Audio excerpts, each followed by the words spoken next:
وعلى أمور الدنيا والدين والصلاة والسلام على الأنبياء والمرسلين سيدنا Muhammad وعلى آله وصحبه أجمعين أما بعد. Syukur puji Allah Subhanahu wa Ta'ala, pada hari ini kita bisa bertemu bertatap muka dalam rangka kegiatan penguatan penggerak dan tidak lupa kita kepada Muhammad Sallallahu Alaihi Wasallam. Bapak-bapak, ibu-ibu yang saya hormati, ibunya kemarin selaku narasumber, para sekolah yang belum hadir, sehingga saya mewakili. Mudah-mudahan mewakilinya ini tidak banyak, artinya ya bisa mewakili. Hari ini kita memang bertemu untuk melihat bagaimana pendidikan ke depan. Sepertinya jadi guru, saya sendiri dan Bapak Ibu semuanya banyak tantangannya. Kalau kita lihat, tantangan ini cukup berat, tetapi kalau kita lalui kesulitan yang akan kita akan mendapatkan yang namanya apa ya? Kita bebas nih. Kayak tantangan itu kita bisa lalui, kayaknya kebahagiaan itu akan muncul dan kepercayaan diri juga akan tambah. Oleh karena itu, bagi yang muda-muda, khususnya yang pemula dan yang menengah dan yang tua, karena saya lihat di sini filosofinya jelas, filosofi hanya dewasa, di mana inkarso support gitu kan ya. Ini kalau kita terjemahkan sangat panjang. Ingmadia mengkarsa syukuri hadaya. Kan begitu. Ini kalau kita pahami, sebenarnya tidak akan tidak akan kehilangan arah. Kalau jadi pemimpin ya di depan, kan itu. Lalu bagaimana dia seharusnya bersikap? Begitu juga kalau di tengah, bagaimana, dan apabila di belakang pun harus bagaimana. Nanti kita akan praktekkan di kelas. Karena di sini filosofinya nanti akan diterjemahkan oleh kuliah. Tapi secara implisit bahwa apabila kita menjadi pemimpin, ya kan, inkarsor pulau artinya membantu pemimpin yang mempunyai keteladanan. Jangan pemimpin yang bukan gitu ya. Kalau kalimatnya seperti itu mungkin. Begitu juga kalau kita berada di tengah-tengah, kita membangun inspirasi, membangun memberikan semangat gitu. Ada lagi turunin hadaya. Kalau di belakang itu apa? Mendorong, kan gitu ya. Ini mungkin filosofi yang akan nanti diterjemahkan oleh dunia. Yang penting pada hari ini kita bisa memaksimalkan waktu yang sempit ini, mendapatkan ilmu yang bermanfaat, dan nanti bisa kita praktekkan di kelas dan di kehidupan kita sehari-hari. Karena yang namanya ilmu tadi pembawa acara, kalau kita mau itu katanya harus punya ilmu, kan? Oleh karena itu kalau orang punya ilmu kayaknya dia akan bisa jalan. Tapi kalau tanpa ilmu seperti orang jalan tidak punya mata, gelap, mau kemana dan sebagainya, itu kadang-kadang seperti itu. Oleh karena itu hari ini mudah-mudahan apa yang kita dapat bisa bermanfaat, apalagi kita yang guru kita ini yang butuh tantangan, dan tantangan itu bisa lewati. Dan kalau kita lewati, kita akan munculkan percaya diri kita bahwa kita mempunyai kemampuan. Mungkin itu saja yang saya sampaikan. Wabillahi taufiq wal hidayah. Assalamualaikum warahmatullahi wabarakatuh. Waalaikumsalam warahmatullahi wabarakatuh. Terima kasih Bapak Haji Mahmudi sambutannya. Meningkat acara selanjutnya, mari sama-sama kita dengarkan secara langsung dan secara gamblang untuk kegiatan hari ini oleh moderator kita, Pak Ibu yang memuliakan. Maaf, narasumber, maaf ya, yang maklum ya. Narasumber kita Ibu Lia Muhammadiyah, dan beliau juga selaku salah satu guru penggerak. Alhamdulillah. Jadi hari ini kita latihan, kita niatkan karena Allah, insya Allah ini jadi ibadah. Ya, walaupun hati saya pada ngantuk, tapi yang saya niatin aja pokoknya ibadah. Ya, mau bisa mau kagak, tapi tanya juga kan begitu. Ya, kepada Ibu Lia Muhammadiyah dipersilakan yang punya waktu sebanyak-banyaknya. Saya selaku MC. Wassalamualaikum warahmatullahi wabarakatuh. Terima kasih kepada Pak Samsul yang telah memberikan waktunya untuk saya sebanyak-banyaknya. Betul ya?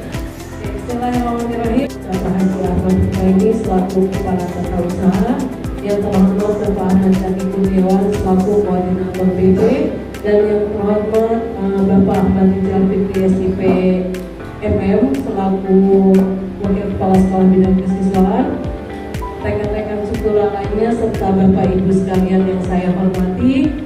Terima kasih atas kehadirannya hari ini ya untuk memenuhi undangan kami ya. Mohon izin saya berdiri. Kalau duduk saya suaranya suka tergelam, suka mendem. Kalau berdiri suara saya keluar. Ya. Oke. Saya menjelaskan dulu perihal kegiatan hari ini. Sebetulnya kepentingannya itu jauh-jauh hari sebelum saya menteri pendidikan guru penggerak, sebetulnya kami sudah merencanakan untuk pembinaan rutin untuk seluruh guru SMP Ar-Rahman. Jadi bukan karena ada label guru penggeraknya, bukan, gitu ya. Tapi memang kami di antara para wakil kepala sekolah dan yang lainnya sudah merencanakan akan melakukan pembinaan secara rutin kepada seluruh guru SMP Ar-Rahman dengan tujuan agar karena masih banyak yang muda ya, biar kita bisa saling sharing gitu ya, saling sharing pengetahuan, saling sharing pengalaman, biar nanti regenerasinya itu tidak terputus gitu ya, kan yang tua tidak seterusnya berada di sini gitu ya, lambat laun yang tua akan menghilang satu persatu gitu ya. Nah maka kita siapkan regenerasi dari sejak awal ya, kita harus ada dini ya, tidak mungkin seterusnya ada di sini ya kan. Tidak tua, tidak muda, sebetulnya hal itu bisa menimpa siapa saja, dan kita harus mempersiapkan diri dari sekarang gitu ya. Oke, jadi sebetulnya ini tujuannya sharing, biar kita pinternya bareng-bareng gitu, bukan hanya pinter 1-2 orang saja, karena saya maunya semua guru SMP Ar-Rahman Pagi memiliki skill, memiliki kemampuan mengajar yang baik. Saya di sini tidak akan mengajarkan bebek berenang gitu ya. Pak Amin lebih jago di sini kalau masalah pengalaman. Kita yang lebih tua Bu Haji Mujilah, Pak Hamadi, gitu itu lebih jago dari saya gitu. Kalau saya baru ada kemarin sore, mungkin baru terpilih tahun 2000-an gitu ya.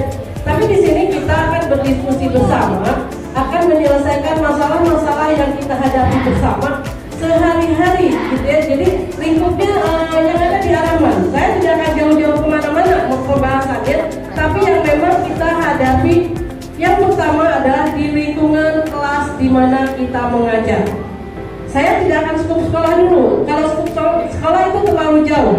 Menumbuhkan budaya positif di sekolah itu tidak ujung-ujung bisa langsung terbentuk budaya positif, tidak. Tapi kita harus mulai yang pertama dari diri kita sendiri, kemudian kita sebarkan di dalam kelas di mana tempat kita mengajar. Dari situ semakin luas, akhirnya budaya positif sekolah itu bisa terbentuk. Itu targetannya hari ini. Adapun filosofi Ki Hajar Dewantara ini memang bagian dari tugas saya sebagai guru penggerak, memang harus menyampaikan tentang ini. Tapi seperti tadi saya katakan, saya tidak akan mengajarkan bebek berenang. Mungkin Pak Amin lebih paham apa itu Ingat Sosungklodo, Imannya Mangutoso, atau Kuliah Dayani, dan dibandingkan dengan kita-kita yang masih muda gitu. Tapi ayo kita di sini mengulang kembali, mengingatkan kembali, saling mengingatkan posisinya kita di sini.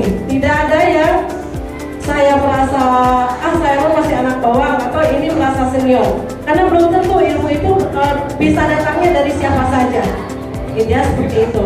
Yuk kita bersama-sama saling membuka diri untuk menerima informasi dari manapun, selama informasi itu untuk membangun kebaikan bagi kita bersama.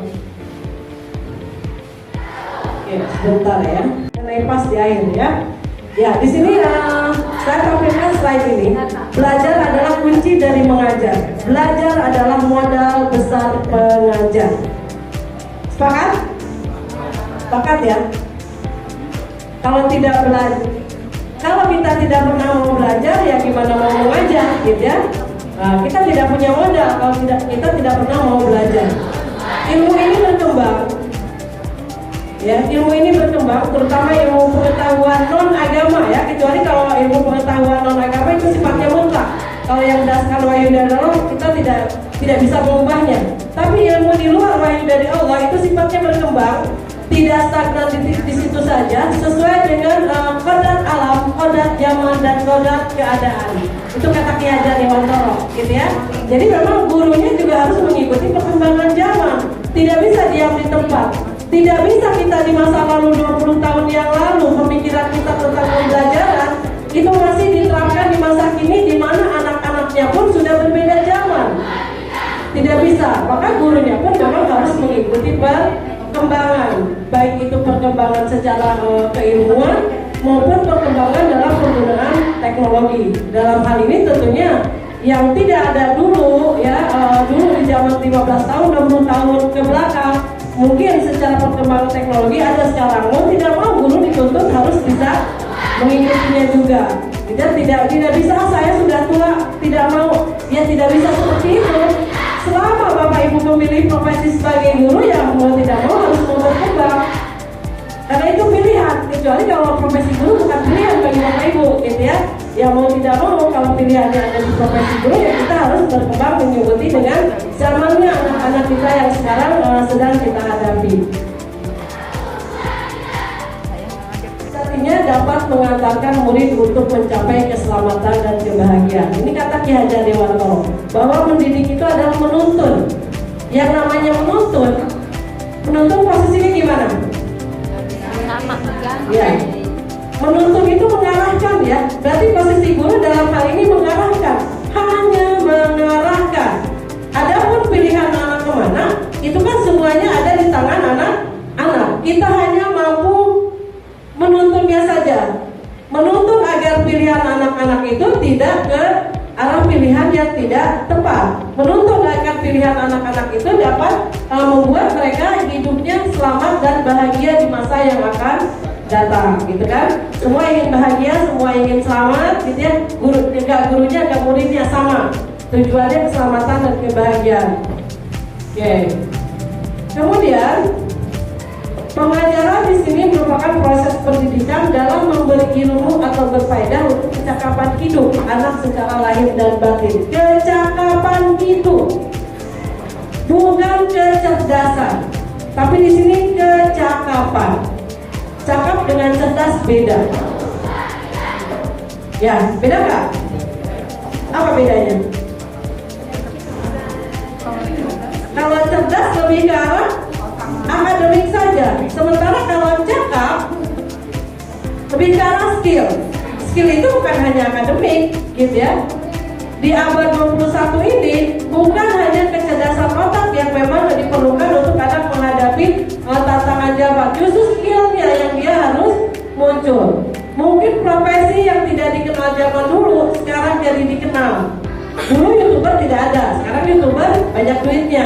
Itu kan ya, tidak terbayang pekerjaannya apa YouTuber. Dulu mana ada pekerjaan YouTuber, tidak ada gitu. Tapi kalau sekarang sudah menjadi profesi. Dulu mungkin yang tenar dokter, gitu, polisi, guru. Sekarang tren-trennya sudah mulai lebih luas lagi, gitu ya. Ada yang jadi YouTuber, content creator, gitu. Ada yang bahkan kerjanya hanya di rumah saja, tapi duitnya banyak. Jadi apa sih dia gitu? Apa melihara tuyul, gitu ya? Nah, kadang begitu ya. Padahal kerjaannya di malam hari cuma ngisi konten atau cuma bikin naskah-naskah yang nanti buat disebar. Kerjanya hanya begitu, tapi duitnya banyak. Ada yang bikin jaringan-jaringan lewat komputer, gitu ya, untuk suatu perusahaan IT tertentu yang bisa dikerjakan dari rumah. Gaji mengalir tiap bulan. Profesi sekarang banyak yang memang seperti siluman, tidak terlihat orang-orang lain, tapi menghasilkan banyak uang. Harus tahu itu yang harus dibekali kepada anak-anak, bahwa anak-anak itu jangan hanya didialin kamu harus pintar, nilai kamu harus sekian. Bukan itu sebetulnya urgensi dari pendidikan, gitu ya, bukan itu. Tapi bagaimana pendidikan ini, bagaimana anak-anak belajar di dalam kelas ini nantinya bisa menghasilkan suatu skill yang mampu menuntun mereka untuk mencapai kebahagiaan dan keselamatan. Nanti saya dipahamin belum ya? Pahamin? Saya dipahamin belum? Ini baru polanya aja. Panjang lebar mengenai filosofi KHD. Sekarang kita akan melangkah ke budaya positif sekolah yang memang menjadi tujuan kita hari ini. Kenapa ini saya angkat gitu ya, budaya positif sekolah? Yang pertama, sebelum saya menjelaskan budaya positif sekolah, coba apa yang ada di benak Bapak Ibu ketika mendengar budaya positif? Coba Bapak Ibu buka jambornya. Saya kirim jambornya lewat WA. Saya ingin Bapak Ibu menuliskannya di jambor. Bentar, saya kirim jambornya.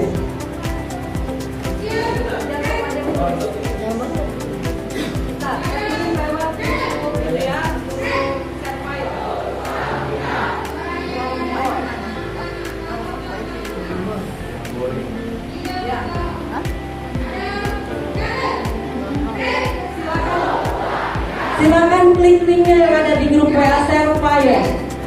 Ya, di situ ada masih lembaran kosong. Ya sekalian belajar IT ya. Jadi nanti belajar sama anak-anak bisa pakai jambor. Ada lembarannya masih kosong kan? Ya, klik tanda tambah. Untuk menulis silakan klik tanda tambah.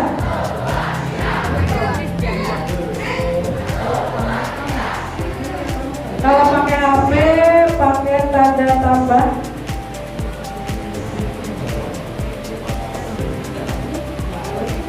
Ada nggak? Oh ya, harus diinstal dulu. Tadi saya sudah nyuruhnya. Ya, sticky note. Mengetiknya di sticky note, tanda tambah, pilih sticky note. Ya, pilih sticky note. Warnanya mulai Bapak Ibu rubah. Di situ ada pilihan warnanya. Kemudian kalau sudah tinggal kirim. Pertanyaannya apa? Budaya positif. Apa sih gimana?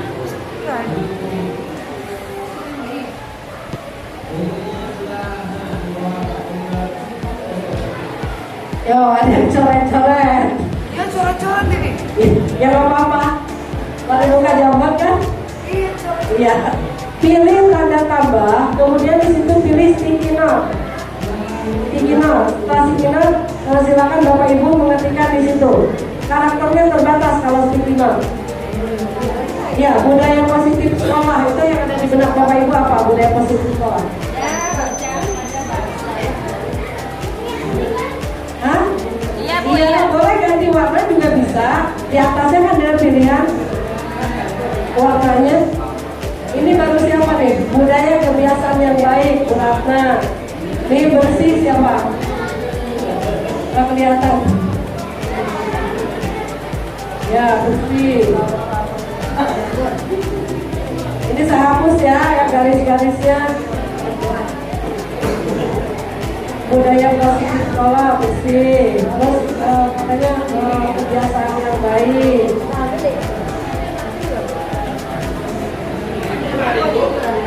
Terus ini siapa yang hijau? Wani.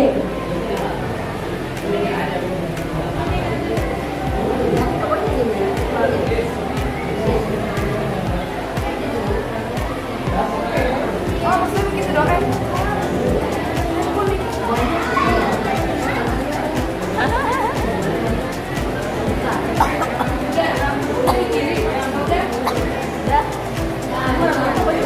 Data tepat waktu. Oh langsung jadi Bu. Ya? Langsung jadi itu ya? Iya. Ah hapus kan dulu. Boleh dihapus. Saya baru ketik. Ya, langsung jadi.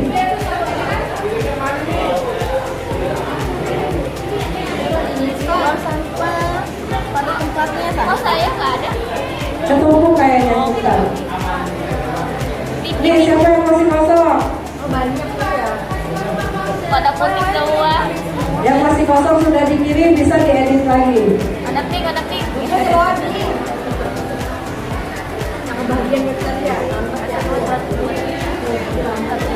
Datang tepat waktu. Siapa yang datang tepat waktu? Aku Juliana. Saya mah kalau misalnya Ini baru ngetik budaya muslim sekolah aja, isinya belum. Siapa? Tadarus Quran sebelum belajar. saya mah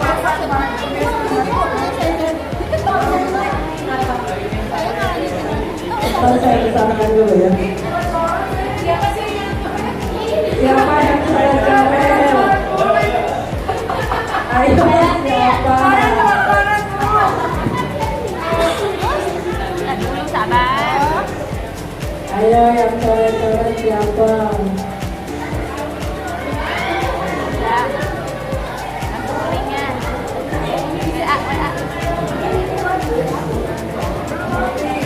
Sobat santun katanya tuh makan teratur. Kamu makan teratur budaya positif ya? Bagus. Cium tangan. Iya benar. Iya. Saya ini terjadi error mulu. Error begini. Baru 18 orang nih dari 28 nih yang hadir. 28 apa 29? Jadi kayak gini. Ya saya hapus itu. Gimana positif sama lagi itu saya. Nah ini hapus. Hapus. Hapus saya dari ibu bisa? Nggak bisa. Oke, saya hapus. Berarti jawabannya jujur bukan nak. Saya tahu semua.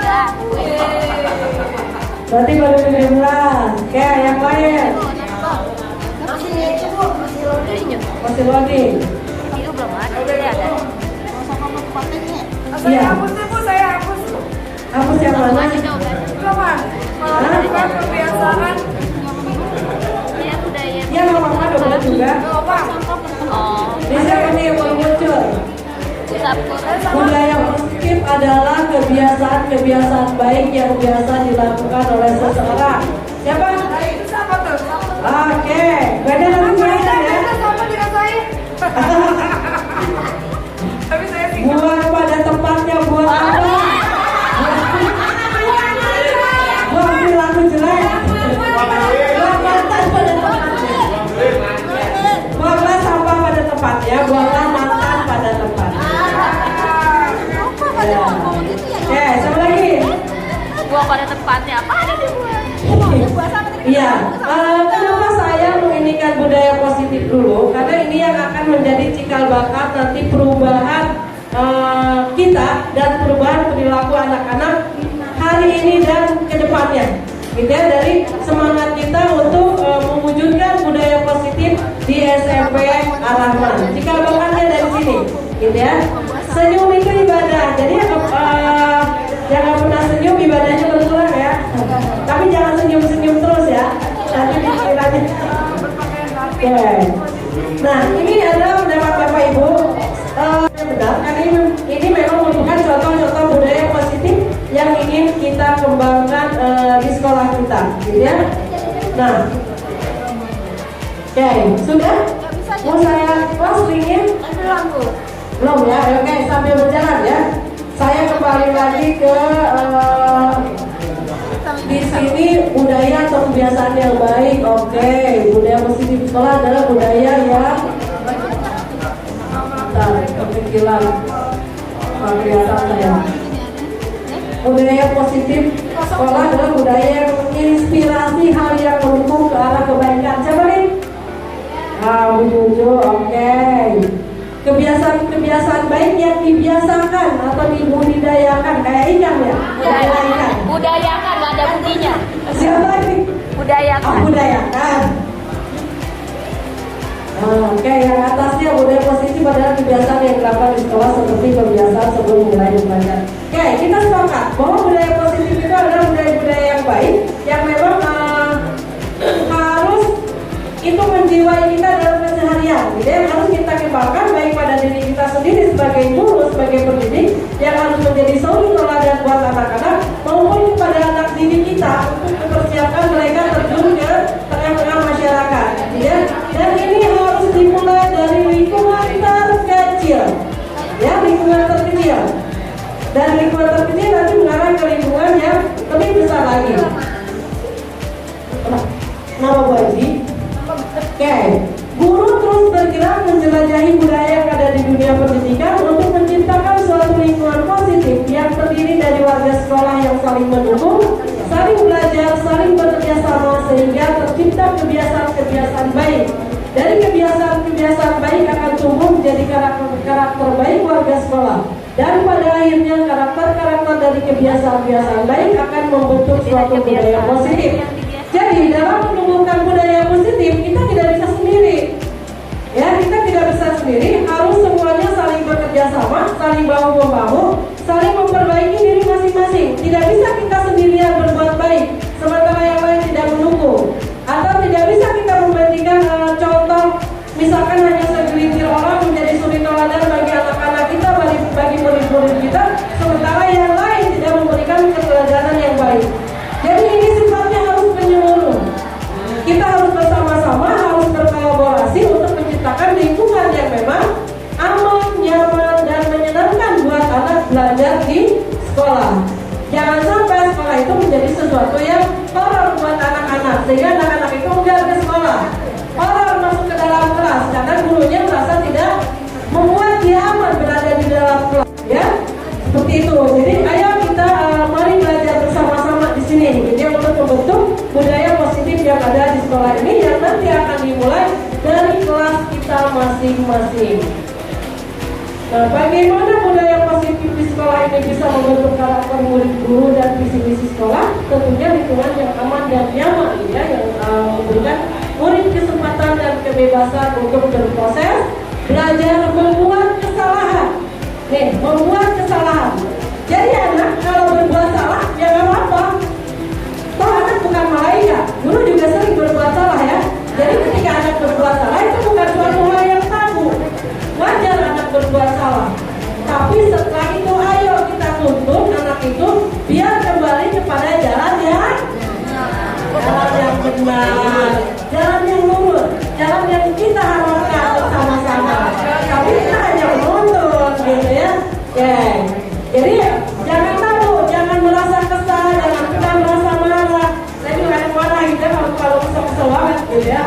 Ya terima aja anak berbuat salah. Cuma bagaimana kita meluruskan kesalahan anak itu biar dari kesalahan mereka bisa belajar. Jadi belajar dari kesalahan. Jadi kesalahan juga merupakan pembelajaran bagi anak-anak kita. Ya sehingga semua mampu menerima dan menyerap semua pembelajaran. Oke. Nah sekarang kita seringkali mendengar kata disiplin, ya disiplin. Kita ingin anak-anak kita disiplin, ya, benar nggak? Disiplin itu apa sih? Taati peraturan. Mentaati peraturan. Terus apa lagi? Disiplin. Patuh pada apa? Patuh pada aturan. Apa lagi? Selain patuh pada aturan. Ayo, yang lain. Laksanakan tata tertib yang dibuat. Oke, terus apa lagi? Patuh pada aturan, laksanakan tata tertib yang dibuat. Aturan juga ya. Terus apa lagi? Apa? Sadar ada aturan. Karena sadar ada aturan, jadi harus mengikuti aturan itu. Kalau nggak sadar nggak ada aturan, bebas saja. Apalagi disiplin itu menjalankan pikir,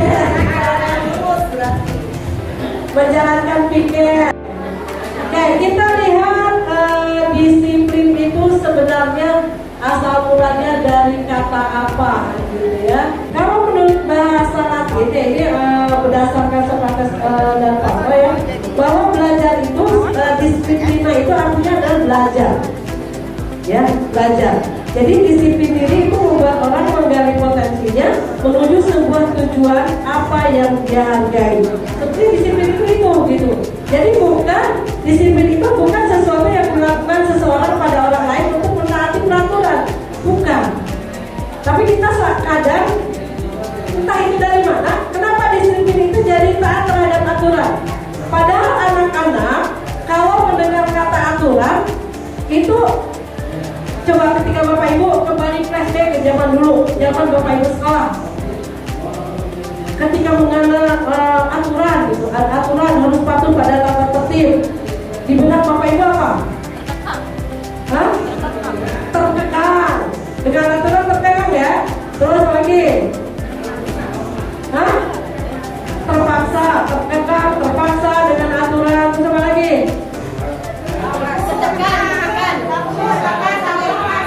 Nggak ikhlas gitu, nggak dumel gitu, disumpahin tuh yang bikin aturan gitu ya. Oke. Hukuman, ada aturan, ada hukuman, biasanya kan gitu ya. Oke. Jadi kalau kita berbicara masalah harus disiplin, seolah-olah itu harus taat terhadap aturan, kayaknya memang jengah banget gitu kalau sedikit-sedikit aturannya begini, sedikit-sedikit aturannya begini ya. Misalkan gini, saya juga baru sadar sekarang setelah belajar. Kemarin saya juga belum sadar. Misalkan, ya, tapi kan sama-sama belajar ya. Ketika ada guru yang tidak masuk, itu kedua loh nggak tidak? Iya nggak? Guru pikir kedua nggak ketika ada guru yang nggak masuk? Kedua, saya juga sama kedua, mungkin lebih kedua gitu ya. Terus udah potong aja 50.000 sehari gitu, atau 100.000 sehari. Ya kan, tapi itu kebijakan dikeluarkan.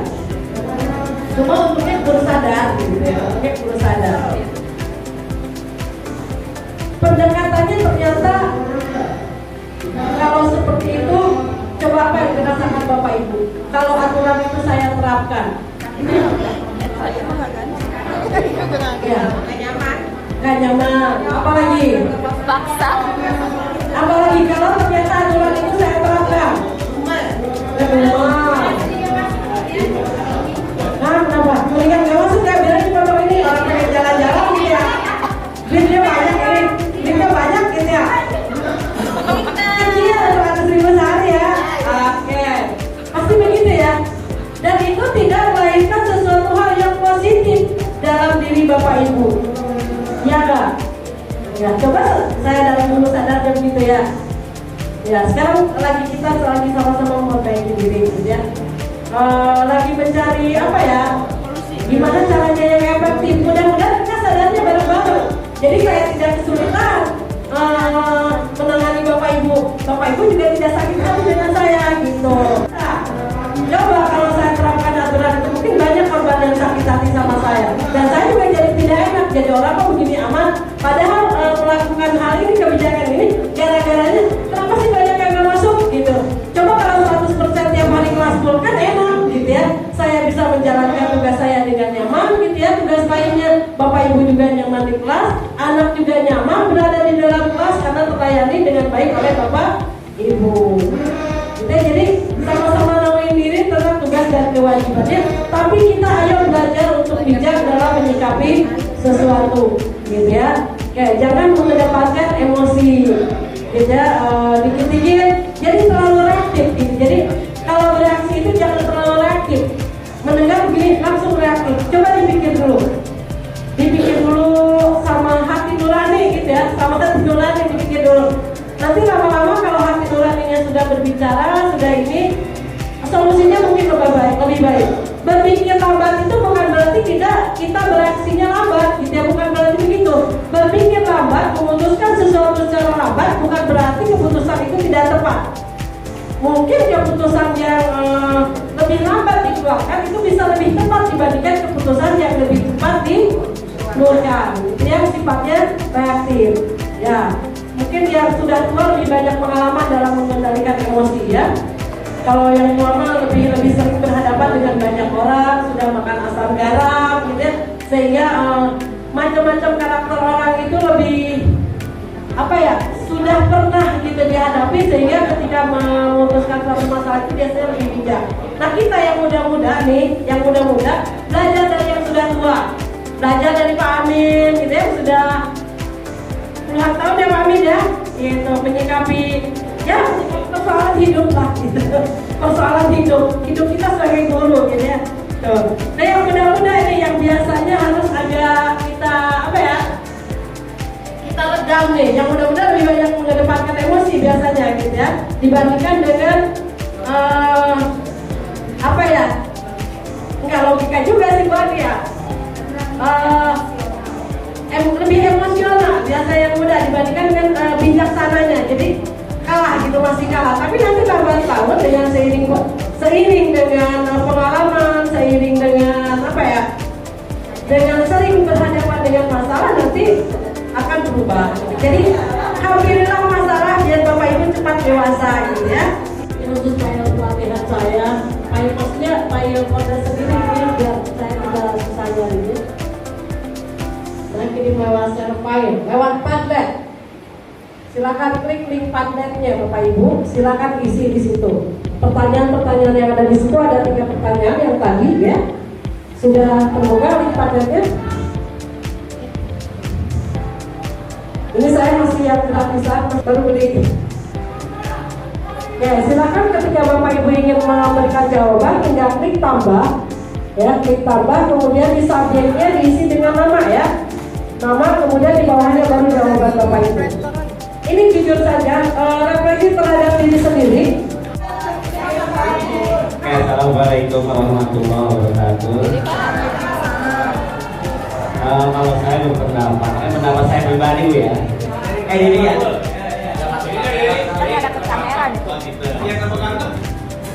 Menurut saya hukuman yang seperti ini yang sudah ya Bapak dan Ibu ya. Baik di unit SMP atau MTS atau SMK bahkan sudah besar sekalipun. Kadang-kadang kalau dikasih hukuman, terutama hukuman yang fisik, terutama Bapak Ibu ya, yang fisik ini kadang anak juga. Saya pernah datang ke salah satu siswa, kenapa kamu nggak mau sekolah? Saya sakit hati Pak. Nah ini jadi permasalahan kita. Kenapa anak sampai sakit hati sama kita? Padahal tujuan kita baik. Ternyata yang ditangkap oleh anak kita itu beda Bapak dan Ibu. Ya, kenapa kamu sampai sakit hati? Ayo sekolah lagi. Sampai nggak mau Pak, saya ingin nggak sekolah Pak. Gitu. Apalagi anak itu yang sampai tersentuh hatinya, ya. Beda. Kadang-kadang berpikir yang kita maksudkan ke anak itu baik, tanggapan ke anaknya itu berbeda. Jadi saya kalau hukuman-hukuman yang bersifat seperti itu, nah itu mungkin tidak bagus buat anak juga, terutama psikologis. Hukuman fisik ya. Ya. Kalau verbal bagaimana verbal? Sama aja Bu ya. Sama aja. Iya. Sakitnya tuh di sini. Gitu. Iya. Makanya sampai sakit hati begitu kan anak. Ya Allah, kamu sampai segitu amat sama Bapak Ibu guru kamu padahal buat kebaikan kamu. Benar nggak Pak? Saya sakit hati Pak. Mungkin dia pengen lebih Ya. perhatian. Nah itu. Allah juga. Jawaban saya setuju karena dengan melakukan hukuman yang positif seperti merapikan toilet, di ATC, menyapu halaman, itu selain membiasakan dia, kan pertamanya Bu dari paksaan ya, misalnya sholat nyuruh anak kita juga akan dipaksa dulu sebelum dia lama-lama pas sudah dipaksa dia sadar sendiri untuk melakukan kebaikan dan hal-hal yang positif. Oke, assalamualaikum warahmatullahi wabarakatuh. Kita tidak akan membahas yang setuju salah atau yang tidak setuju salah ya. Kita tidak akan membahas ke arah sama. Itu nanti berdasarkan hasil analisa Bapak Ibu di akhir setelah kita sampai ke materinya ya. Jadi sekarang Bapak Ibu bebas berpendapat. Nanti kesadaran diri dari Bapak Ibu. Oh ternyata saya salah, ternyata saya benar. Itu nanti di akhir. Setelah Bapak Ibu menarik kesimpulan dari materi hari ini. Ya jadi tidak akan saya memberikan kesimpulan ya. Oke, yang kedua, pertanyaan kedua, setuju agar anak terbiasa, ini rata-rata setuju ya, tidak perlu saya bahas ya. Yang ketiga, apakah Anda setuju dengan pernyataan memberi penghargaan dapat meningkatkan motivasi belajar anak? Oke, rata-rata setuju. Tapi bolehlah satu orang silakan memberikan pendapat, ada yang mau memberikan pendapat? Sangat setuju, Pak Arif pakai sangat nih. Yang lain setuju, Pak Arif sangat setuju. Pak Arif. Gak bisa kan? Ayo lari. Yang ketiga. Ayo main.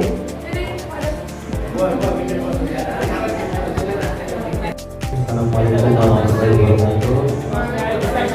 Untuk menanggapi pertanyaan ini, ya seperti yang saya tulis bahwa saya sangat setuju karena dengan adanya penghargaan yang diberikan oleh guru itu menjadi salah satu alasan siswa untuk meningkatkan motivasi belajar mereka. Karena saya pun mengalami di ruangan di kelas saya 72 ada beberapa anak yang bisa dibilang semangatnya menurun karena memang setelah saya berjalan mereka kurang dorongan dari gurunya. Namun setelah saya berikan applause atau saya berikan reward kepada dia, motivasinya pun semakin meningkat lagi, terutama di beberapa pelajaran yang menurut dia menurun. Itu dia yang bisa saya sampaikan. Rewardnya setiap belajar atau hanya di awal saja? Iya Bu. Rewardnya setiap Di pembelajaran? setiap kali pertemuan. Setiap kali pertemuan, nombok dong. Ya, Kalau rewardnya rewardnya berupa mungkin permen, nggak. kue gitu ya. Gurunya nombok nanti. Mungkin rewardnya berupa nggak selalu bentuk barang, nilai tambahan atau mungkin apresiasi lain dari saya. Apresiasi. Berupa kata-kata juga. Kalau anak tidak diberikan apresiasi atau reward, belajarnya mereka menurun lagi ya? Menurut saya sih bisa dibilang setiap anak itu perlu yang namanya apresiasi menurut saya. Ya karena itu salah satu bentuk dorongan internal dari salah satu guru juga gitu. Karena kalau kita ngajar aja tapi kita nggak ada bentuk penghargaan untuk mereka, kayaknya ada yang kurang gitu. Apresiasinya berupa pujian gitu ya, Iya, kata-kata. bisa. Tidak selalu berupa materi ya. Oke, terima kasih. Ya terima kasih. Ya ini Bu Eda beda nih, sendiri nih. Pak. Ya, Bu Eda tiga juga katanya gitu. Jawab Bu Eda.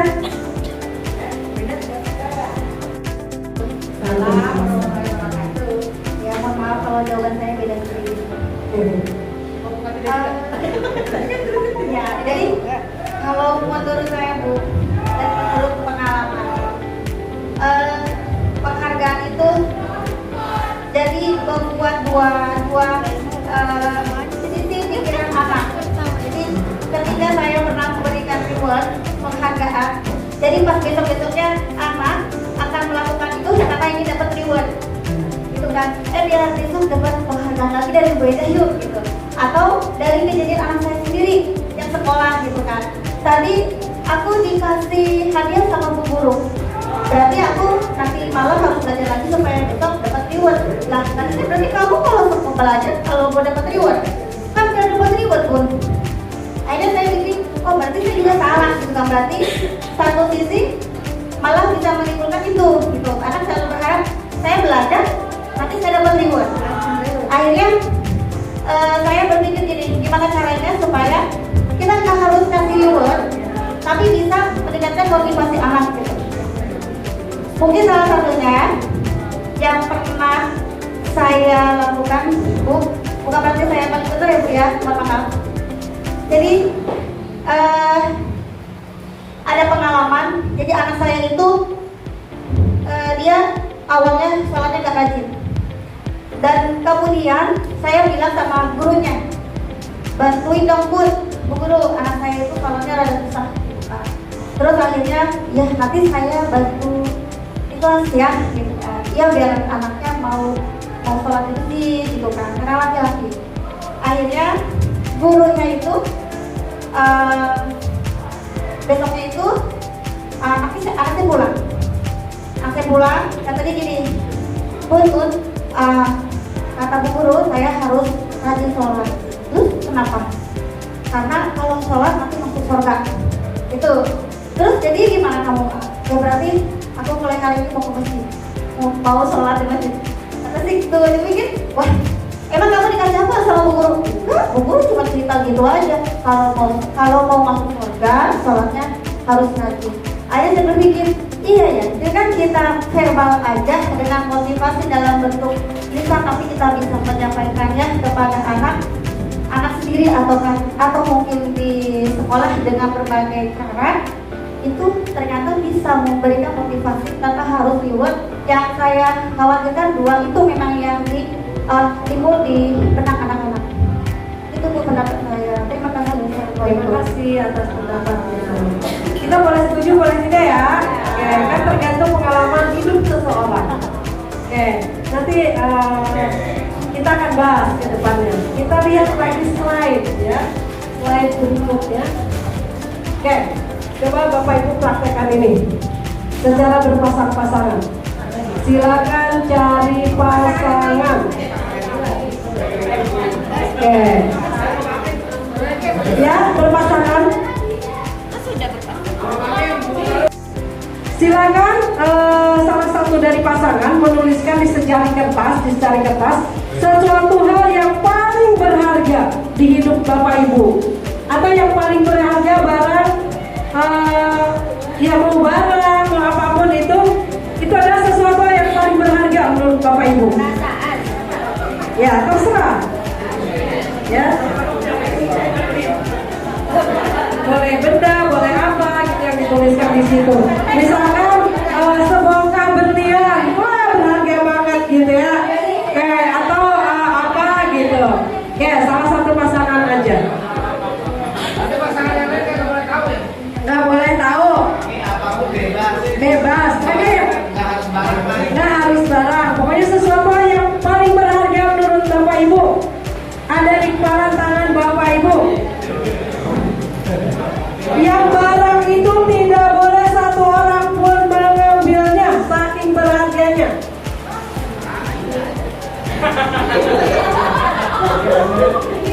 Ini, kayak sudah? Ya, kayak.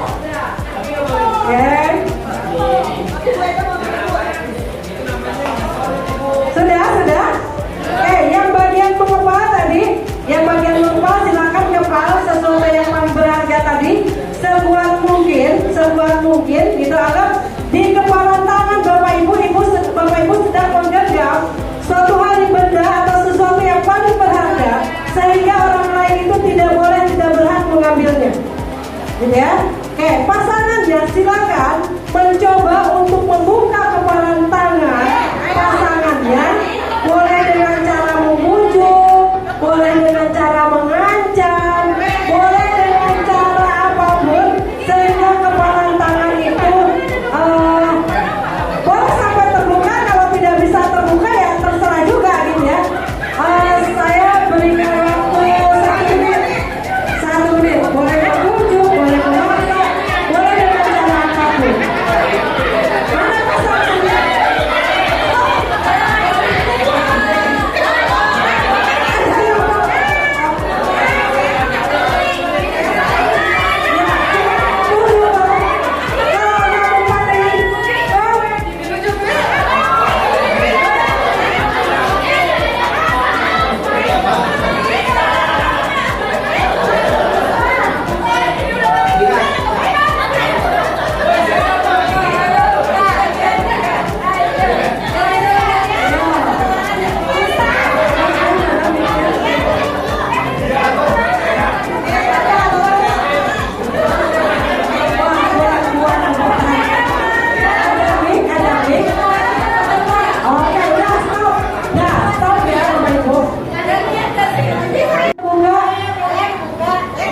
Berhasil terbuka, berarti yang rayuannya mantap gitu ya, atau pasangannya hebat. Yang tidak berhasil terbuka, mau yang tidak berhasil terbuka, tidak berhasil, nggak kebuka. Kenapa nggak kebuka?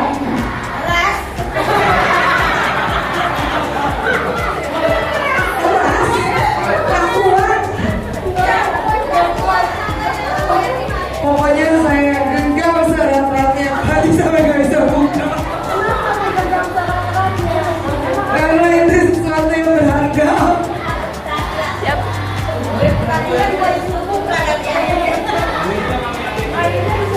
Iya, iya. Ngapain dikasih? Baik banget. Berarti bukan yang paling berharga dong yang bikin kamu. Berharga, tapi dengan ikhlas diberikan. Kenapa begitu?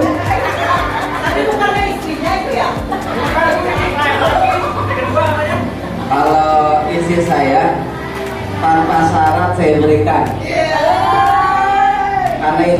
kalian yang paling berharga. Tolong dibaca apa?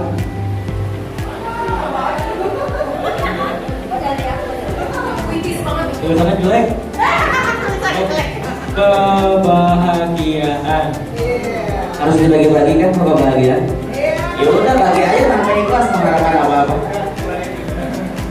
Kalau bujangan lain ya, kalau bujangan lain, bahasanya tinggi.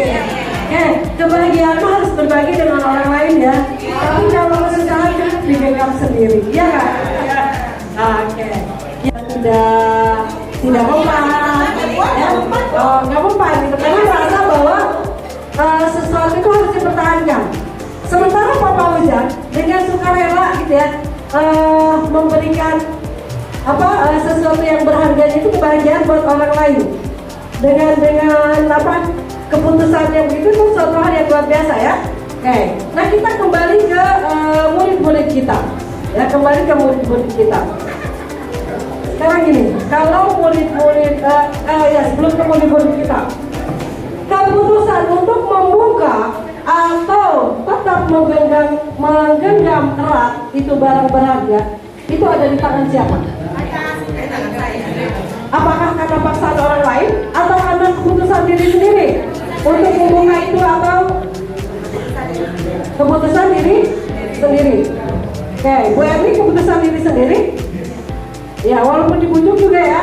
Oke, Papa Ujang keputusan diri sendiri? Iya, untuk membuka keputusan diri sendiri. Bu Ani? Ya, untuk tetap mempertahankan keputusan diri sendiri. Iya, dipegang terus. Jadi bagaimana buat orang lain ya mempengaruhi kita untuk membuka kepalan tangan kita, kalau bukan karena keputusan kita sendiri itu tangan tidak akan terbuka. Ya nggak? Ya tidak? Tidak. Hah? Tidak. Tidak apa?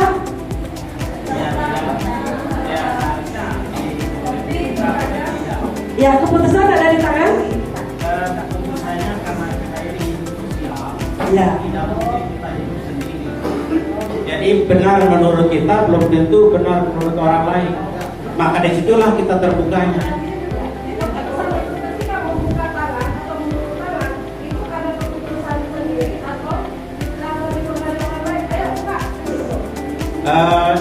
Itu tergantung dari sikonnya. Kalau sikonnya itu mengharapkan dibuka, ya kita buka karena itu buat kepentingan orang lain. Sementara menurut kita benar, orang lain juga belum tentu benar menurut kita, ya belum tentu orang lain benar, atau benar menurut orang lain, ya belum tentu menurut kita benar. Maka disitulah kita buka supaya kedua belah pihak itu saling merasa, sehingga kedepannya, oh iya sadar kedua-duanya. Terima kasih. Dong, dia mau mengerjakan tugas sekolah, itu kan ya. Kalau dia mau mengerjakan tugas, ya dikerjakan. Kalau tidak, ya tidak, itu kan. Sebetulnya semua keputusan kembali ke diri masing-masing. Itu adalah pilihan masing-masing. Ya, termasuk datang terlambat ke sekolah, hadir tepat waktu ke dalam kelas, itu adalah pilihan. Nah, bagaimana peran guru di sini untuk menentukan, untuk menuntun pilihan anak-anak kita agar memilih pilihan yang baik, yang tepat. Kita tidak memaksa, kita tidak seterusnya bisa mengontrol. Mungkin pada saat itu kita bisa memaksa anak itu mengerjakan tugas atau hadir tepat waktu ke dalam kelas karena paksaan dari kita atau karena aturan yang kita terapkan. Bisa kan alat biasa kan dipaksa ya mereka ya. Bisa, tapi apakah itu akan berpengaruh jangka panjang atau itu hanya sesaat ketika gurunya mengingatkan saja? Ya, mungkin bisa jadi sesaat. Dan kalau terus-terusan diingatkan, ya mungkin bisa jadi terbiasa diomelin. Ya udah terbiasa diomelin atau diomelin, ya udah kerjain aja. Ya, berarti motivasi karena takut diberi hukuman, takut diomelin, bukan motivasi karena kesadaran diri. Ya, nah itu adalah hanya ilustrasi ketika kita sebuah kesadaran murid-murid kita di dalam kelas. Bisa dengan paksaan, bisa, tapi mungkin itu hanya sesaat. Bisa dengan penghargaan, diiming-imingi sesuatu, bisa, karena kita harus mengapresiasi anak. Tapi mungkin itu juga hanya sesaat. Ada yang sifatnya jangka panjang, tapi mungkin hasilnya juga tidak instan. Hasilnya tidak instan. Kadang kita sebagai guru ingin hasilnya yang instan ya. Inginnya kita ingetin ya langsung besok anaknya patuh gitu semua. Ya susah ya. Ya bukan tidak menutup kemungkinan. Ada anak yang memang penyadaran dirinya cepat. Ada anak yang memang perlu waktu, itu beda-beda. Nah ketika anak yang perlu waktu lebih lama untuk menyadarkan diri, itu yang kadang menjadi tantangan buat kita, menguji kesabaran kita. Itu yang harus kita harus kita pikirkan gitu, solusinya seperti apa. Seperti halnya anak-anak kita yang ada di SMP Al-Rahmah.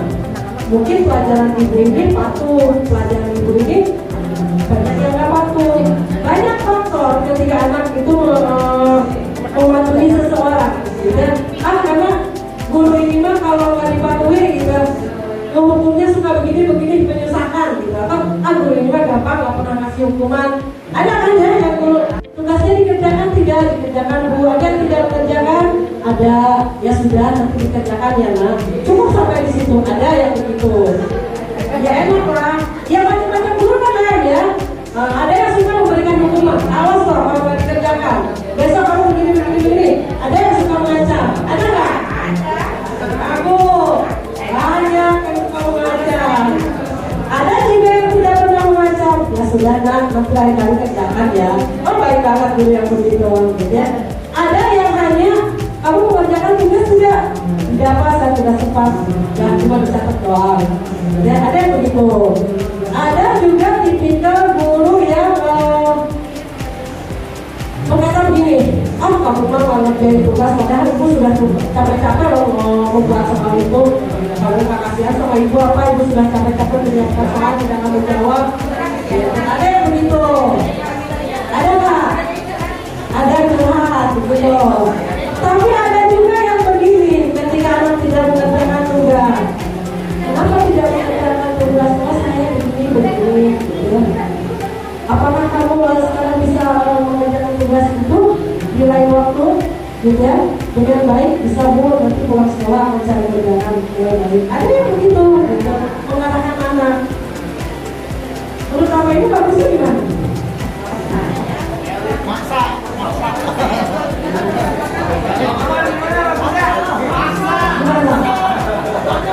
Nanti salah.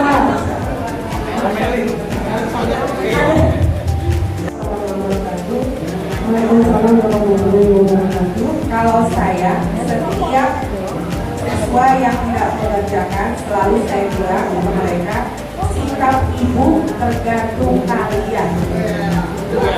Saya bilang begitu ke siswa. Kalau kalian mengerjakan tugas sesuai yang ibu minta, satu kali nggak mengerjakan, oke, ibu kasih waktu. Tapi kalau untuk yang kedua kali dia tidak mengerjakan, jangan salahkan gimana sikap ibu ke kalian. Contohnya misalkan pada saat nanti penilaian di rapor, saya bilang begitu. Tapi alhamdulillah selama ini mereka selalu mengerjakan.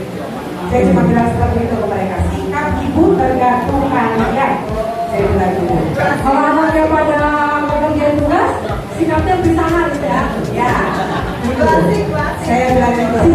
Ya kalau kakak bawa lu asik luar biasa.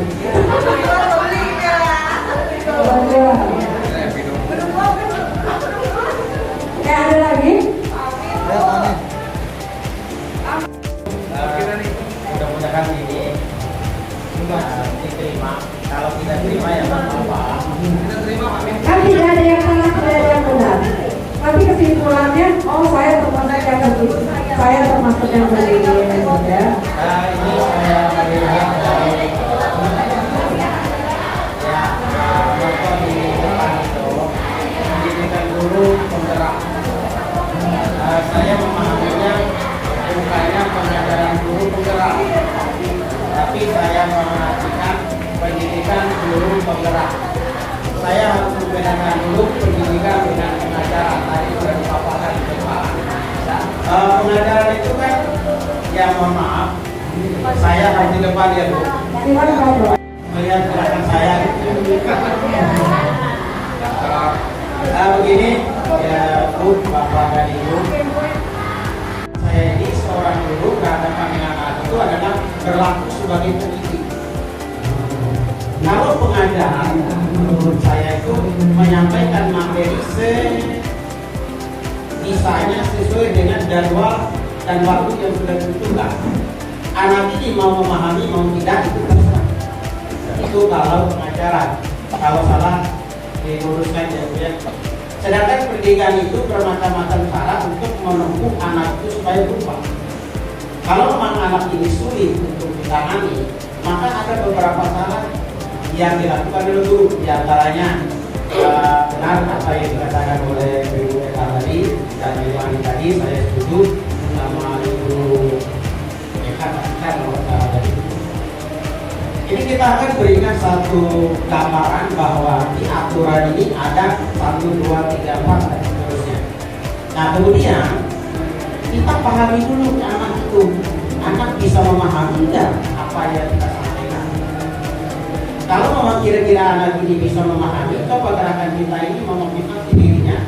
Apakah ini gerakannya adalah memotivasi anak atau sekedar diam-diam begini aja? Maaf ya, karena otak manusia ini terdiri otak kiri dan otak kanan, dan itu harus bergerak semuanya saat lagi mau sesuatu. Maaf ya Bu, saya dulu ya, jangan ditoto ya. Di video ini ada. Kita ngomong aja sama anak, tidak anak itu dulu. Mohon maaf Bapak dan Ibu, saya tidak menyinggung. Kita kadang-kadang belum itu. Ngomong aja di depan. Tapi anak ini di belakangnya itu ada yang terjadi. Ini hanya menggerakkan satu otak pada anak itu. Dan anaknya dia begini aja. Takut karena gurunya melihat dia, sehingga dia lihat juga gurunya. Jadi masuk gak masuknya gak ada perubahan. Alangkah baiknya kalau menurut saya, silakan di depan tuan ini kita ada gerakan apa sehingga anak itu termotivasi. Terus ya, oh enak ya, oh enak ya. Itu lagi semangat anak itu belajar. Sehingga dengan dirinya kita gampang memasukkan sesuatu pada diri anak. Ya cerita masalah itu membosankan. Tapi kalau ada gerakan kita dan sebagainya, itu termotivasi anak itu akan mengikuti. Jadi otaknya itu bergerak gitu. Ketika mereka bergerak, mereka sudah memperhatikan kita dan mereka sudah melihat aksi kita di depan kelas. Maka dengan otomatis kita masukkan apa ke anak itu. Oke, kalau ada yang tadi dimarahin dan sebagainya, saya sudah dulu. Kalau dimarahin apa-apa, tapi sudah kita marahin, berikan penjelasan lagi. Nah, kenapa sih Bapak marah ini tadi? Ini sebabnya. Dan kalau itu salah menurut mereka, kalau tidak salah, tidak langsung aja sudah maaf ya nak, tadi Bapak sudah marahin kamu, maafin saya ya, maafin Bapak ya, karena tujuan Bapak adalah begini. Jadi yang lain itu memahami, oh iya, benar ya, tujuannya ada lalu begitu dan kata-kata yang lain. Nah, oke, saat itu mungkin belum bisa terima, dekati dia. Begitu dekati, ya kita ajak. Begitu selesai sekolah, selesai KBM, itu panggil tuh anak, ngobrol. Nah, begini ya, tadi maafin Bapak. Banyak tadi Bapak maafin ya, ya Pak, kamu jangan bilang lagi ya, ya Pak. Terus, ini adalah satu hal. Mungkin ini kalau saya jabarkan yang artinya Bumi Merdeka di sini dulu. Bukan hanya baca ini, itu harus, ini harus. Nggak bisa masuk di sini kalau menurut saya. Nggak bisa masuk. Sekian banyak materi yang dipaparkan di sini nggak masuk Bapak dan Ibu. Dengan cara seperti itu saya yakin anak itu akan berubah. Jadi tugas-tugas yang kita berikan itu, insya Allah akan anak itu terima. Yang kedua, kepada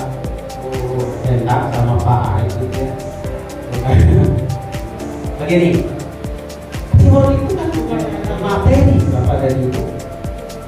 Oke, kalau mengharapkan itu, wah aku belajar karena ada hadiah. Besok kalau saya tidak dapat, aku tidak dapat bahan, tidak dapat reward lagi. Yang bodoh itu. Jadi turunlah keinginan kita untuk belajar. Yang dimaksud oleh saya, reward itu bukan hanya berupa materi, bukan berupa materi. Kata-kata yang baik, beri harapan kepada anak, beri semangat, itu adalah reward yang paling baik. Bukan hanya kepada anak, kita pun ingin dapat reward gak, Bapak Ibu? Ingin kan? Nah, kalau menurut mohon maaf ya, itu sering-seringlah kasih reward kepada kami gitu. Pada kami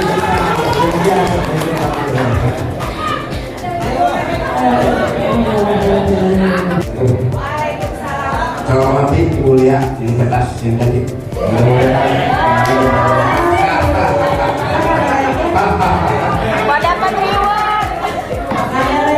Pak Amin setuju, saya pendapat itu memang itu pertama memang terhadap murid itu memang kasih sayang, saya rasa gitu ya.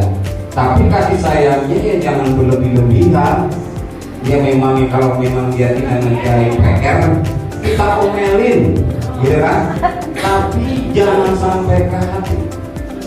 Pakai ekspresi, ya kan? Kamu nggak mengerjakan PR, kenapa nak? Gitu kan? Kenapa? Kan Bapak sudah beritahu kemarin, ya kan? Tapi tempe hilang, ya kan? Gitu. Nah, tapi kita omelin, ya, tapi kita rangkul lagi. Ya kita kasih tadi ya Pak, repot gitu karena dia, ya Pak Beda, apa kita kasih permen, atau kita kasih ucapan gitu kan? Jadi timbulnya nggak ada sakit hati, jadi mengesankan. Pernah saya di kelas ini pengalaman, saya cari ada beberapa anak yatim di kelas. Ternyata ada 2 orang. Itu saya beri kasih uang lah, gitu ya, tidak besar. Nanti yang saya Hati-hati loh, hati-hati. Nah itu akhirnya sampai sekarang membekas di hati saya, membekas di hati murid. Ketemu kemana saja itu, saya selalu ingat kalau menegur, Pak, saya yang dulu nih, Esi namanya, Nalin, oh iya, waktu di kelas 8 iya, oh itu kesannya menarik, walaupun uangnya tidak seberapa, tapi kesan dia. Saya juga kenal, dia juga mengenalkan diri, oh iya, selamat, gitu kan. Nah saya rasa itulah kasih sayang yang tidak berlebihan, tapi kita ada pendekatan. Barangkali begitu ya, ini mau pengalaman kan, tapi posisi memang pribadi kan yang berbeda-beda ya kan, karakter itu berbeda-beda di penyampaiannya. Yang penting di sekolah itu nyaman di kelas, ya kan? Anak nyaman, guru nyaman. Ya nyaman, maksudnya anak enak ya. Walaupun kita kasih berisik tapi isinya enak gitu. Jadi isinya stereo gitu ya.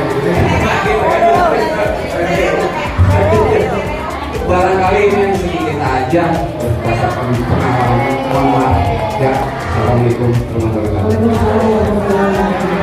Kalau dari yang kita tugas sebagai guru bukan hanya mengajar, tapi tugas sebagai guru adalah mendidik. Di mana mengajar itu adalah salah satu bagian dari mendidik. Oke, berdasarkan filosofi Ki Hajar Dewanto, bahwa merdeka itu artinya tidak hanya terlepas dari perintah.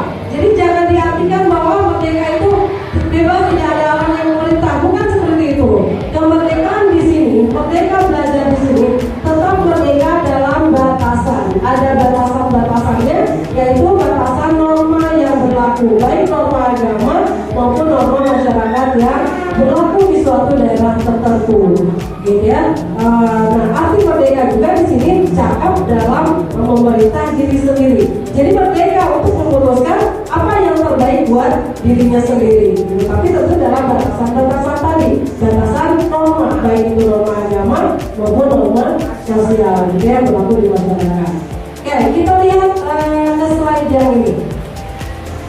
Ada motivasi manusia, ya, perilaku manusia. Yang pertama adalah ketika misalkan gini, kita datang ke sekolah tepat waktu, ya, Bapak Ibu dulu hadir ke sekolah tepat waktu. Ada beberapa motivasi. Tentunya motivasi tiap orang kan berbeda-beda. Begitupun ketika kita hadir tepat waktu ke sekolah, gitu ya, motivasinya berbeda-beda. Mungkin yang pertama ada yang namanya motivasi untuk menghindari ketidaknyamanan. Nanti kalau saat terlambat hadir di kelas, nanti gurunya ngomel-ngomel, gitu kan? Berarti itu kan menghindari hukuman, menghindari ketidaknyamanan daripada saya nanti diomelin. Udah, dia saya hadir tepat waktu. Itu motivasi yang pertama. Begitupun ketika kita hadir ke sekolah, mungkin bisa jadi hadir tepat waktu, gitu. Karena biar menghindari tidak dipanggil-panggil di WA, gitu. Ya nyaman kan?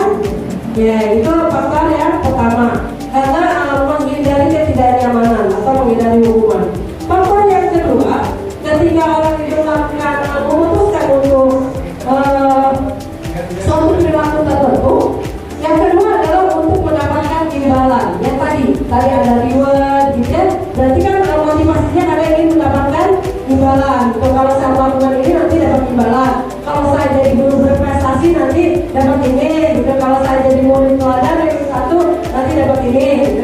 Berarti motivasinya karena imbalan. Tidak salah, gitu ya. Tidak salah karena tiap orang kan berhak memutuskan atas dasar apa dia berperilaku, gitu ya. Ya, yang ketiga, ada orang yang melakukan sesuatu itu karena memang dia menghargai diri sendiri. Ya, contoh, saya harus datang tepat waktu ke sekolah, gitu. Saya ingin memberikan teladan kepada anak-anak saya, gitu. Saya ingin orang menghargai saya bukan karena lain-lain, karena memang saya patut dihargai sebagai guru yang selalu hadir tepat waktu ke sekolah. Jadi bukan karena ingin mendapatkan imbalan, gitu ya, atau karena takut dibilang-bilang ini itu motivasi yang ketiga. Gitu. Jadi ada 3 motivasi. Semua orang berhak memilih. Mau milih yang nomor 1 silakan, mau milih yang nomor 2 silakan, mau milih yang nomor 3 silakan. Tapi, gitu ya, di sini ada yang nomor 1 dan nomor 2. Ini motivasinya lebih bersifat eksternal. Jadi motivasi atas dorongan dari luar, bukan dari dalam diri kesadaran sendiri, gitu ya. Ingin mendapat reward, berarti kan dorongannya dari luar. Karena takut diomelin atau menghindari hukuman, berarti motivasinya dari luar. Sedangkan yang ketiga, karena dia saya patut dihargai, saya ingin menghargai diri saya sendiri dengan saya datang tepat waktu, dengan menjalankan tugas dengan baik, hadirkan dalam kelas tepat waktu. Itu salah satu bentuk penghargaan terhadap diri saya sendiri. Dan itu berarti motivasinya dari dalam. Dan menurut para ahli, bukan kata saya juga lagi belajar, lagi mengaji juga sama. Menurut para ahli, motivasi yang berasal dari luar itu sifatnya jangka pendek. Sedangkan motivasi yang kita tumbuhkan dari dalam itu sifatnya jangka panjang dan memang akan terus dibawa terus menerus sebagai suatu habit, sebagai suatu kebiasaan. Ada dan tidak ada orang yang memotivasi kita, ada dan tidak ada reward yang memang ditujukan untuk kita atau dari atasan kita, dia akan tetap sikapnya tidak berubah karena sudah ada motivasi dari dirinya sendiri, motivasi internal yang begitu kuat sehingga saya harus hadir tepat waktu ke kelas. Dan itu yang jauh lebih efeknya panjang, gitu. Sepanjang masa, mungkin sepanjang orang itu sudah menjadi habit itu di dalam dirinya masing-masing, itu tidak akan pernah punah. Nah, motivasi yang ketiga inilah yang harus kita tumbuhkan dalam diri pribadi kita masing-masing dan dalam diri pribadi murid-murid kita. Saya tidak mengatakan salah manakala ada orang yang saya pengen dapat reward seperti Pak Amin tadi ya. Ya itu manusiawi ya Pak Amin ya. Ketika kita udah berbuat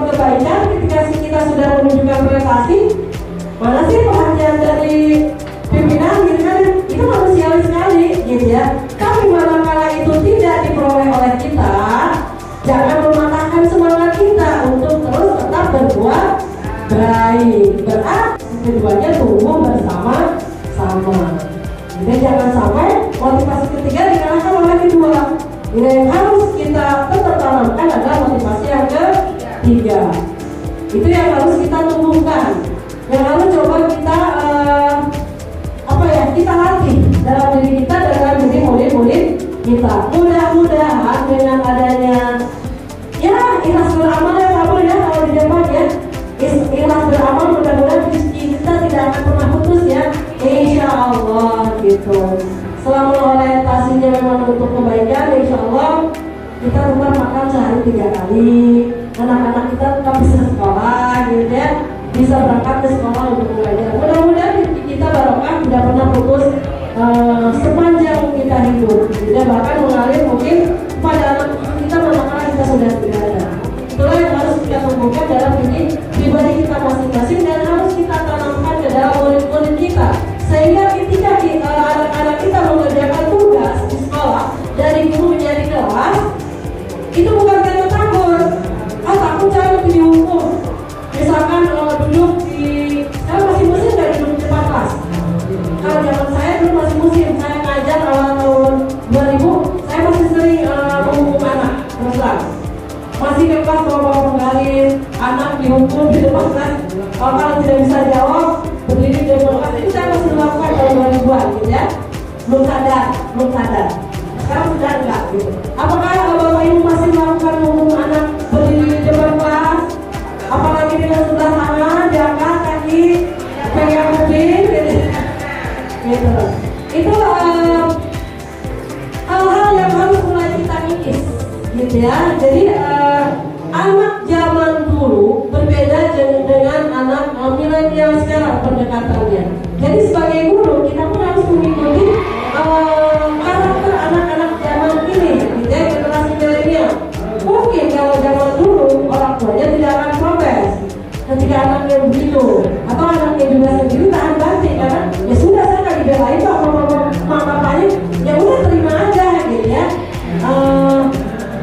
Tapi pengalaman saya pribadi ya, dengan begitu kan tadi benar apa kata Pak Abul, hal yang menyakitkan yang diterima oleh kita dari guru kita sampai sekarang itu masih ada di dalam otak kita. Walaupun itu bukan menjadi dendam, bukan ya, tapi diingat kalau dendam tidak. Insya Allah kita mendoakan guru-guru kita semoga husnul khotimah gitu ya, dan mudah-mudahan kita juga.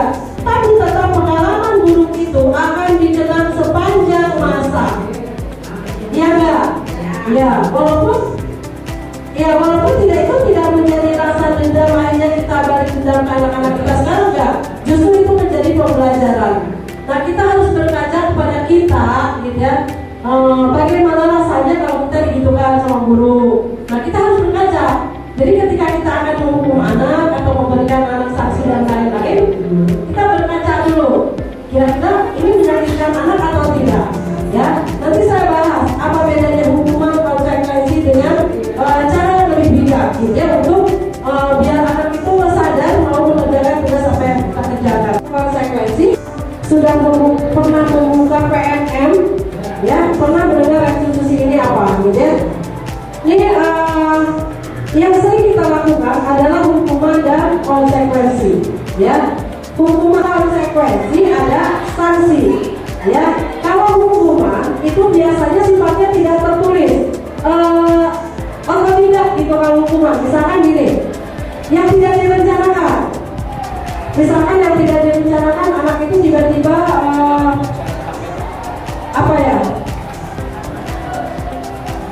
yang tidak direncanakan coba. Biasanya hukuman yang datang terlambat di pelajaran, misalkan datang terlambat di pelajaran kita, misalkan ya, hukumannya tiba-tiba ya kamu bersih WC. Itu konsekuensi apa hukuman? Hukuman. Kalau hukuman biasanya tidak direncanakan ya, dan tidak nyambung antara kesalahan dengan yang harus dikerjakan oleh anak. Itu bentuk hukuman. Dan biasanya hukuman itu cenderung menyakiti anak, cenderung menyentuh sisi psikologis dan bahkan fisik anak. Itu kalau hukuman. Kalau konsekuensi konsekuensi. Nah ini yang sudah diterapkan di SMP Rahman, ini kebanyakan konsekuensi ya. Ada aturan, walaupun namanya aturan ya, ada aturan. Sanksinya apa jika melanggar? Itu konsekuensi. Kalau konsekuensi biasanya sudah direncanakan di awal dan anak sudah tahu jika melanggar ini konsekuensinya ini. Dan kalau konsekuensi biasanya anak sudah tahu, sudah disepakati. Ya, walaupun konsekuensi, tapi kalau konsekuensi tidak ada yang menyakiti ya, karena konsekuensi tidak mungkin kalau kamu tambah berarti beri lapangan 10 kali. Tidak ada kan aturannya itu. Biasanya yang begitu aturan spontan. Ya hukuman namanya kalau yang spontan. Nah, yang sudah diterapkan di kita itu kebanyakan baru sebatas konsekuensi. Ada pelanggaran, ada sanksi, dan biasanya sanksinya sesuai dengan aturan yang telah ditetapkan. Tapi masih ada juga bapak ibu guru yang ketika anak melanggar itu menghukum anak. Contohnya, misalkan keluar kelas, ada nggak di aturan SMP Rahman jika anak tidak mengerjakan tugas atau tidak mengikuti pelajaran kita dengan baik dikeluarkan dari kelas? Nggak pernah. Nggak pernah. Ada tidak pertanyaannya? Tidak ada kan? Aturan di SMP Rahman tidak begitu ya? Jadi ketika ada guru yang menerapkan, ketika ada guru yang misalkan anak itu tidak mengerjakan tugas keluarkan, itu lebih cenderung ke hukuman. Secara fisik tidak menyakiti, tapi secara psikologis anak itu mungkin malu. Walaupun menurut kita aja nggak bakal malu anaknya begitu, itu menurut kita. Ya itu menurut kita. Tapi kalau menurut anak belum tentu. Kemudian tidak memiliki buku. Kalau misalkan anak-anak tidak memiliki LKS nih, yang sebutkan LKS ya. Kalau buku kan punya semua ya rata-rata kecuali kalau yang keuangan belum selesai. Tidak punya LKS, apakah bijak kalau itu dikeluarkan dari kelas? Ya silakan jawab Bapak Ibu sendiri. Sebaiknya seperti apa? Tidak seperti itu. Nanti bagi Bapak Ibu yang masih mengalami kesulitan dalam mengalami anak dalam kelas, Bapak Ibu bisa senior dengan guru yang lain. Tidak perlu menutup diri. Kan kesalahan itu aja ya. Tidak, bukan manusia, bukan malaikat. Pengalaman guru lama dengan guru baru itu beda. Guru lama lebih bijak, guru baru mungkin masih sedang meniti gitu ya, masih sedang meraba-raba yang baiknya seperti apa. Tidak ada salahnya guru-guru muda belajar dari yang tua untuk menimba pengalaman sehingga nanti bisa belajar memutuskan sesuatu dengan bijak gitu ya. Jadi jangan sampai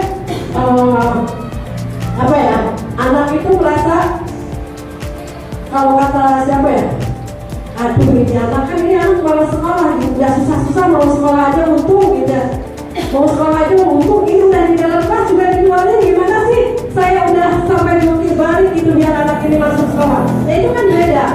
Bukan berarti kita, jadi gini, dalam menangani anak itu prinsip adil ya, bukan prinsip adil harus sama, bukan. Prinsip adil itu kan sesuai kebutuhan. Anak itu berbeda-beda kebutuhannya. Nah itu kita harus tahu kenapa anak melakukan itu. Berarti ada sesuatu kebutuhan di anak itu yang belum terpenuhi.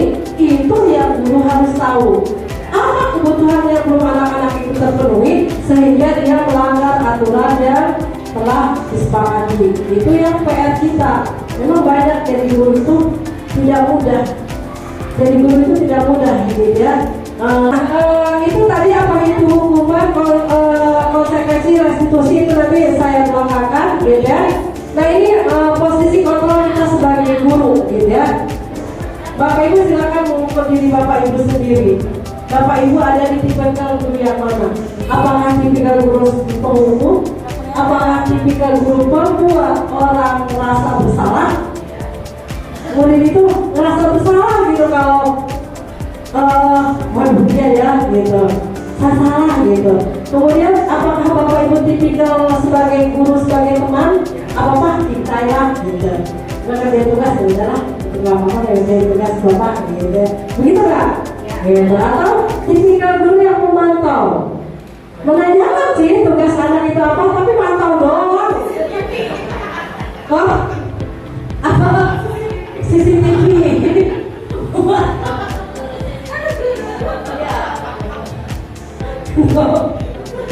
Oke, ada Bapak Ibu yang ideal. Sebetulnya yang ideal itu Bapak Ibu posisikan diri sebagai manajer.